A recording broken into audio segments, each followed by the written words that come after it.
そんなのやっぱ嫌でしょ、ドクター。 Jessica Alter is back, and because it's a rerun this time, it's going to be the last time you can specifically pull for her. So, should you pull her? No, don't.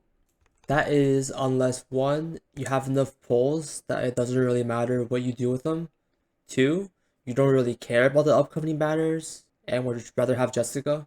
Or 3, you really want Jessica and you're willing to gamble the fact that you might not get the upcoming units. But if you're someone who's debating on pulling her, I'm here to convince you not to.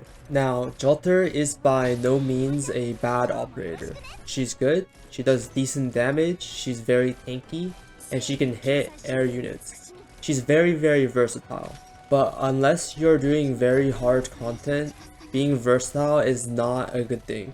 Because operators who excel at a single thing, you can use units like Silver Ash or Thorns for damage, Saria for tanking, and both Thorns and Exia can hit aerial units, with Exia prioritizing them. And the 6-star units that I just mentioned just now are all in the starter top op transfer permit, which everyone has access to. And this is probably the biggest difference between her initial release and today. She is definitely an extremely good operator for a beginner player. She does pretty much everything, and her being less tanky than Hoshiguma and doing less damage than Silver Ash does not really matter. But with every new player having access to Thorn, Blaze, Mountain, and a free E2 5-star, her value completely plummets. She fulfills the role of having a defender with a DPS, except that if you have a defender with a DPS, that's just straight up better. Now, that's obviously not really a surprise, right? If you have 2 units, that's probably going to outperform 1.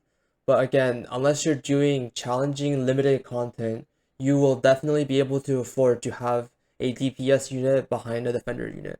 She is, however, the only operator in the game that has mastered the ancient secret technique known as turning around. This brings us to her talent.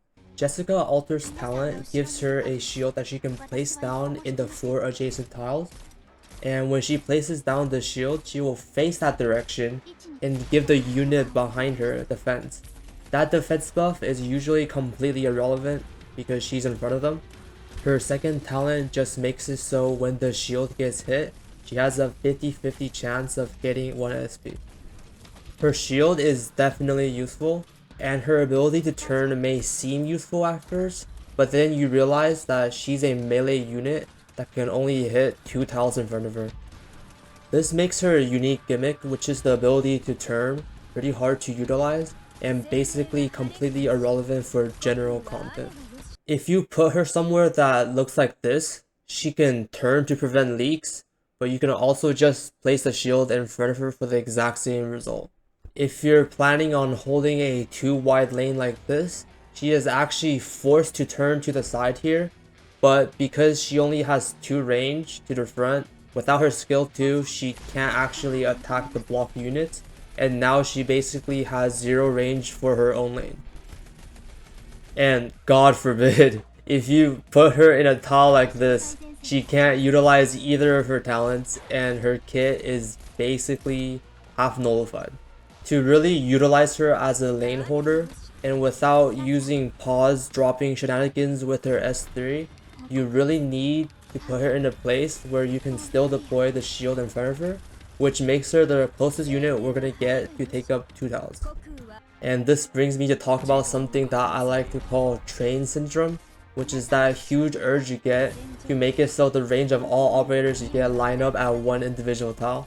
Because putting a unit in front of Jolter completely defeats the point of even using her. Now I'll quickly go over her skills because she's already been out for a while. Skill 1 is AFK, but not really, so it's trash. Skill 2, in my opinion, is probably her best skill because it gives her high DPS and lets her properly utilize her shield by expanding their range, especially when the shield is placed beside her. It also gives her dodge because why not?